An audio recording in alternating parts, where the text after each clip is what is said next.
মেয়েদের মুখ ঢাকা জরুরি না জরুরি নয়?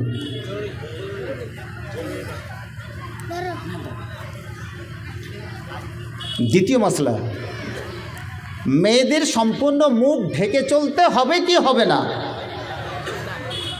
আমি যে আলোচনাটা করছি সে আলোচনার শেষখানে কিন্তু আপনারা মতামতটা দিবেন। এখানে করে সবাই বলছে যে মুখ যদি ঢেকেই নাই তাহলে রাস্তা দিয়ে কী করে চলবে? হাজি ভাই, সম্পূর্ণ মুখ। আজকে মেয়েরা বোরকা পরিধান করে কি করে না? আবার মুখ কিন্তু খোলা থাকে। আবার কিছু কিছু মেয়ে মুখ কিন্তু পুরোপুরি ঢাকা থাকে, চোখটা শুধু তাদের দেখতে পাওয়া যায়। প্রিয় ভাইরা আমার, মেয়েদের মুখ ঢাকা কতখানি জায়েজ আর কতখানি জায়েজ নয়, মানুষের মেয়েদের যে মুখের চেহারাটা রয়েছে এটা আল্লাহর সৃষ্টিগত সাজসজ্জা চেহারা, যেই চেহারাতে এটা সৃষ্টিগত চেহারায় তার সাজসজ্জা এবং তার অ্যাট্রাকশন কাশিস কিন্তু বেশি থাকে। যদি মেয়েরা আজকে হাতে ব্রাসলেট পরছে, যে আঙ্গুলে আজকে কি পরছে এটাকে বলে আঙ্গুঠি পরছে, পায়ে পায়ে মল পরছে, তারপরে কানে দুল পরছে, নাকে নাকমাছি পরছে, আপনাকে বলছি এই সাজটা এটা হচ্ছে কৃত্রিম সাজ। আর মেয়েদের চেহারাতে যে নতুনভাবে একটা সুন্দর মেয়েকে সৃষ্টি করেছে এই সাজটা কার? আল্লাহর। আর যে সমস্ত অলঙ্কারগুলো আমরা কি তৈরি করে তাকে দিয়েছি বা তৈরি করেছে, এটা কার তৈরি করা? এটা মানুষের তৈরি করা। তাহলে আল্লাহর তৈরি করা যেটা সৃষ্টি চেহারা, সেই চেহারাতে বেশি অ্যাট্রাকশন কাশিস আকর্ষণ থাকবে না আপনার আমার তৈরি করা অলঙ্কারে বেশি কাশিস থাকবে? কিসে থাকবে? আল্লাহ থাকবে। কি প্রমাণ?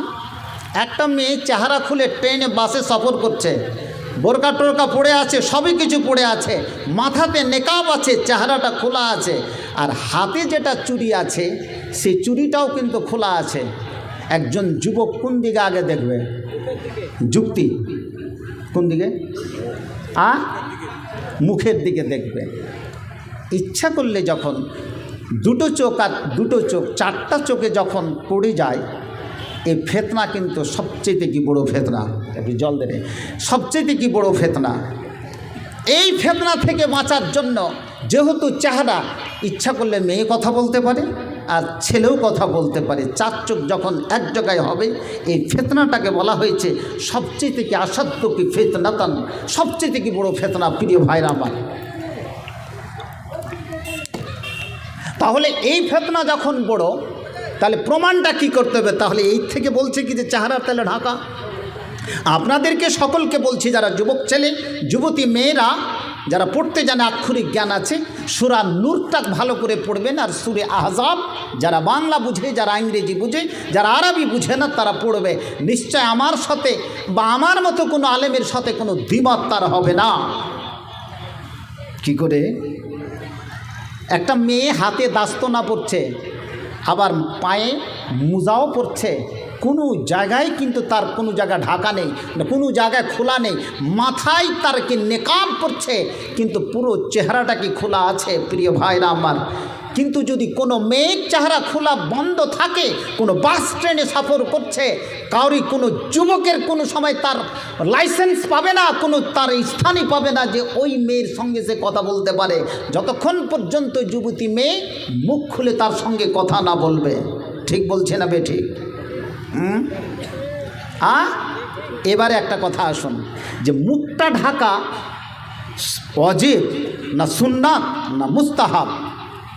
কোরআনে বলছে সূরা নূরের 31 নম্বর আয়াত, ওয়ালা ইবদিনা জিনাতাহুন্না ইল্লা মা যাহারা মিনহা। ওয়ালা ইবদিনা জিনাতাহুন্না, প্রত্যেকটা মেয়ে তাদের সৌন্দর্যকে তারা কি ঢেকে রাখবে, ইল্লা বাট মা যাহারা মিনহা, তবে যে অংশটা কিছু কিছু অংশ প্রকাশ পেয়ে যায়। কীরকম প্রকাশ পেয়ে গেল? এর তাফসীর কিন্তু, এর ব্যাখ্যা বিশ্লেষণ করতে কিন্তু আমরা অনেক আলেম ওলামা কিন্তু ভুল করেছি। এর থেকে অনেকেই বলেছে যার চেহারাটা বা হাতের দুই কবজি, যেটা ফোকাহাদের কি মশলা, হাতের দুই কবজি কিংবা দুই চেহারা খুলে রাখতে হবে, এটা কিন্তু ভুল তাফসির করা হয়েছে। দার্সে নিজামিয়াতে আমরা ভুল ব্যাখ্যাকে দিয়ে রেখেছি, এরকম তাফসির কিন্তু সেখানে কোনো জায়গায় করা হয়নি। প্রিয় ভাইরা আমার, এটার মানে সেটা নয়।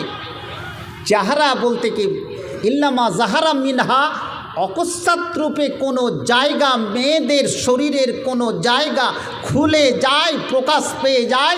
উদাহরণস্বরূপ একটা মেয়ে রাস্তা দিয়ে যাচ্ছে সিআরডিপি, যেতে যেতে কোনো জায়গায় ঝোড়ো হাওয়া আসলো, দেখা গেল যে মাথা থেকে নেকআপটা পড়ে গেল, বা শরীর থেকে চাদরটা পড়ে গেল, বা ও চলতে চলতে হোঁচট খেয়ে কোনো জায়গায় পড়ে গিয়ে শাড়িটা কিংবা তার বোরকাটা এদিক ওদিক হয়ে গেল, হয় কি হয় না?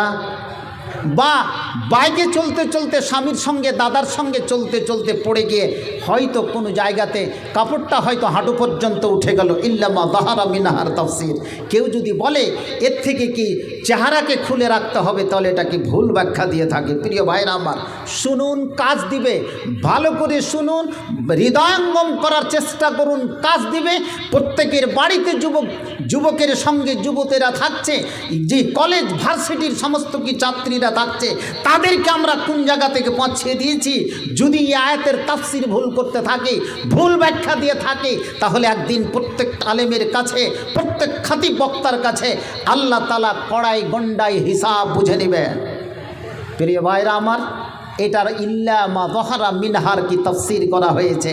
এবারে আল্লাহ রসুলের যুগে যখন এই আয়াতটা অবতীর্ণ হলো, তখন মেয়েরা করত কি, ভালো করে শুনুন, মেয়েরা করত কি যখন যে ওলা ইউদ্দিনা জিনাতাহুন্না মা যাহারা মিনহা, যে তারা নিজের সৌন্দর্য দেখাবে না। তখন মেয়েরা যখন সিআরডিপি এখান থেকে যাতায়াত করত, জি মহারাজনগর স্টেশন কি বলছে কুমারগঞ্জ স্টেশন যাতায়াত করত, তখন রাস্তা পথে তারা করত কি, বোরকা পরে চাদর পরে তখন করত কি। এক যুগে যখন আমরা প্রাইমারিতে পড়তাম, তখন বাঙালি মেয়েদেরকে দেখতাম তারা এক প্রকারের ঝুল গায়ে দিত, কি দিত না, দিত না। মেয়েরা যখন কোনো রাস্তা দিয়ে দুজন যাতায়াত করত, সামনে যখন কোনো পুরুষের দল পড়ে যেত, মেয়েরা পিছন দিকে বসে, যে এমনকি বসে যেতে দেখেছি দাদি নানিরাকে, পুরুষেরা সেখান থেকে চলে যায়। কিন্তু বর্তমানে সেই সমস্ত মেয়েরাকে পায় না, রাস্তাটা আমাদেরকে ঘিরে নেওয়া হয়। বর্তমান যুগের যুবতী মেয়েরা, তুমি কোন পথ দিয়ে যাবে জানি না, আমি যুবতী মেয়ে, আমার পথ কি তুমি ছেড়ে দাও। আহা, আজকে মাসলাটা কোন জায়গাতে গিয়ে দাঁড়িয়েছে আপনি চিন্তা করতে পেরেছেন? যখন আয়াতটা অবতীর্ণ হলো, মেয়েরা আল্লাহ রসুলের যুগে চলতো কি, বলছে ইবদিনা আইনান ওয়াহেদা, ইবদিনা আইনান ওয়াহেদা। মেয়েরা এমনভাবে ঘোমটা কাটত, মনে হচ্ছে একটা চোখকে বন্ধ করে নিত, হয় ডান চোখ বন্ধ করত কিংবা বাম চোখ বন্ধ করত, একটা চোখ বন্ধ করে একদিকে তেরা চোখে দেখে দিয়ে তারা কি পথ চলত। এটা ছিল আল্লাহ রসুলের কি যুগের কথা। আহা, এবং সেই যুগে অর্থাৎ সে আয়াত, সেই নূরের 31 নম্বর আয়াত যদি অবতীর্ণ হয়ে থাকে, সূরা আহজাবের আয়াত যদি অবতীর্ণ হয়ে থাকে, সেটা ওই 1400 বছর আগে পর্যন্ত রেখে দিবেন না বর্তমান বাজারে সেটা আপনি সমাজে নিয়ে আসবেন? কোনটা করবেন? এখানে নিয়ে আসতে হবে তো, না ওখানে রেখে দিবেন? ওরে আমার যুবতী মা বোনেরা জেনে রাখুন, ওরে যুবক ভাইরা কি জেনে রাখুন, আল্লাহ রসুলের যুগে যখন আয়াতটা অবতীর্ণ হয়ে গেল, ইবদিনা আইনান ওয়াহেদা, মেয়েরা একদিকে কি ঘোমটা নিয়ে নিত, একদিকে কিংবা ডান দিকে, বাম দিকে কিংবা বাম দিকে কিংবা ডান দিকে ঘোমটা নিয়ে নিত, এক চোখে দিয়ে তারা দেখতে দেখতে পথ অতিক্রম করত। সেই যুগের কাপড়গুলো ছিল মোটা মোটা, সেই যুগের কাপড়গুলো ছিল কোনো পাতলা নয়, সেই মোটা কাপড় দিয়ে রাস্তা দেখা যেত না। একটা চোখকে বন্ধ করে একটা চোখ দিয়ে তারা দেখার চেষ্টা করত, পুরুষেরা যেন তাদের চেহারা দেখে না নেই, তাদের চেহারার দিকে যেন তাদের নজর না পড়ে যায়। প্রিয় ভাইরা আমার, এটাই হচ্ছে শরীয়ত, যে মেয়েরা আজকে কি ঢেকে রাখবে, রাস্তা দিয়ে চলুক বা যেখানে করে দিয়ে চলুক, অপর পুরুষের সামনে তার চেহারা দেখা যায় না, যায় না, এটাই শরীয়ত বলে দেওয়া হয়েছে। অতএব এর প্রতি আমাদের যদি আমল না থাকে, তাহলে আপনি কি জেনে রাখুন, আমরা এটা অন্যায় কাজ করছি, মেয়েদেরকে কাবিরা গুনার দিকে আজকে ঠেলে দিচ্ছি। অতএব প্রত্যেকটা যুবক তুমি সাবধান হয়ে যাও। তাহলে মেয়েদের চেহারা ঢাকা সুন্নাত হলো না ফরজ হলো না ওয়াজিব হলো না মুস্তাহাব হলো? কোনটা হলো? কোনটা? কিছু বলছেন না। মুস্তাহাব হবে? ফরজ না ওয়াজিব? ফরজ ওয়াজিব একটাই কথা মেলালেন। মেয়েরা, যুবতী মেয়েরা রাস্তাঘাট দিয়ে চললে পর পুরুষের সামনে তাদের চেহারা দেখানো, আজকে যদি কোনো আলেম এটা ফতোয়া দিয়ে থাকে কি যে এটা মুস্তাহাব, তাহলে ভুল ফতোয়া দেওয়া হয়েছে। মেয়েদেরকে চেহারা ঢাকা ওয়াজিব। নারে তাকবীর, নারে তাকবীর। মেয়েদের চেহারা ঢাকা ওয়াজিব। মেয়েদেরকে আজকে শিবনগর জালসা কর্তৃপক্ষ আজকে পর্দাটা আমরা কি দিতে পারিনি, এটা মেয়েদের দোষ না পুরুষের দোষ? কার দোষ? নিজে থেকে তো দোষ স্বীকার করে নিয়েছেন। ওরা কি করবে? ওরা তো খুলে রেখেছেন, তো ওরা তো দেখবে। আজকে বক্তাকে দেখতে পাচ্ছি, আজকে সমস্ত কি পুরুষকে দেখতে পাচ্ছি।